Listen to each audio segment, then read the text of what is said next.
केना सेपरेट किया जा सके कोनो चीज से। तो हम सब फर्स्ट स्टेप से शुरू करे छी प्योर और इम्प्योर सब्सटेंस। प्योर सब्सटेंस की होय छै जकर जे मॉलिक्यूल छै या पार्टिकल छै एक रंग कतो वहां मान लियो तो पार्टिकल सब बिछल छै, हवा के पार्टिकल छै ये चारों तरफ, लेकिन हम सब तो पार्टिकल को उठा नहीं सके छी, लेकिन मान लियो अगर उठा सकती है तो हम सब कोनो पार्टिकल उठेबतिए कतो से और वो सेम रहते एतो से कतो से। मान लियो हम ये एग्जांपल लेने छिए तो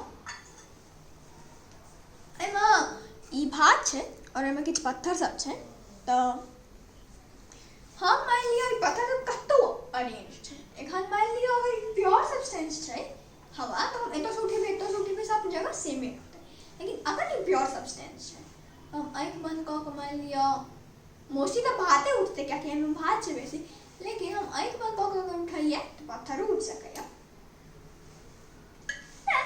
ई एगो ई प्योर सब्सटेंस है। तो ई एकदम बेसिक एग्जांपल छै प्योर सब्सटेंस का।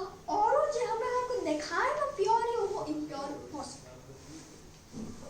अब हम सब आगू बढ़े छी एकर बाद फिर तब कोनो जे फिजिकल चेंज होय छै ओ एहन चेंज होय छै जेमा अहाँ केमिकल के यूज नहीं करऽ पड़े, यानी कि फिजिकल चेंज जे होय छै ओ एहन चेंज होय छै जेकरा फेस वापस आने ला केमिकल के यूज नहीं करऽ पड़े।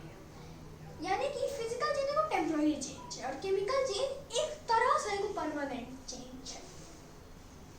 अब हम आगू बढ़े छी तो मान लियो कोनो जे फिजिकली अहाँ कोन फिजिकल चेंज भेल छै कोनो फिजिकल चेंज के एग्जांपल छै पेपर अगर फाट जाए तब पेपर का अहाँ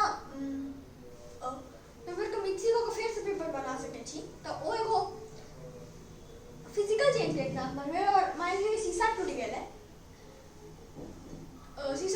कहै छी, मान लियो कोनो पेपर जरि गेलै तो हम फिर अहाँ ओकरा फेर से ओकर ओरिजिनल फॉर्म में नहीं आनि सकै छी, तो एगो केमिकल चेंज। मान लियो हमरा कोनो फिजिकल चेंज जेना एना हम पत्थर भी लेलियै या ई त एगो टोटल बेसिक फिजिकल चेंज छै, तो एकरा हम सीधे ई मेथड का हैंड पिकिंग रहै छै। हम एतो से उठा के एकरा धो देबै सबटा पत्थर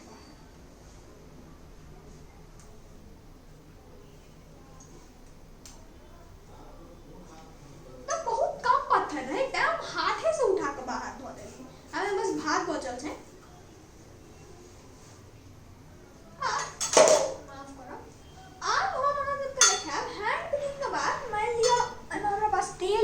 पानी छै हम दोनों को मिला देलिए। तो अब ई जे छै एकरा हम हैंड पिकिंग क के त अलग नहीं क सकै छी एहि सॉल्यूशन का। तो एकर बाद फिर और कनी और आगू बढ़े छी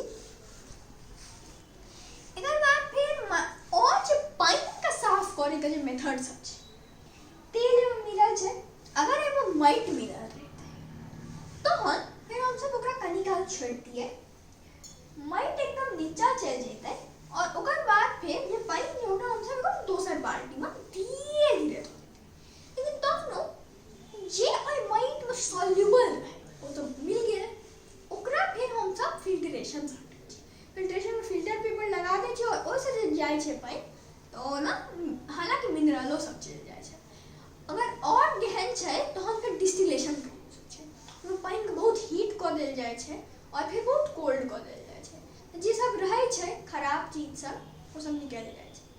डिस्टिल्ड वाटर हमरा आपको पिए के नहीं चाहिए क्योंकि एमे मिनरलो सब है। यार आय का विषय अच्छा से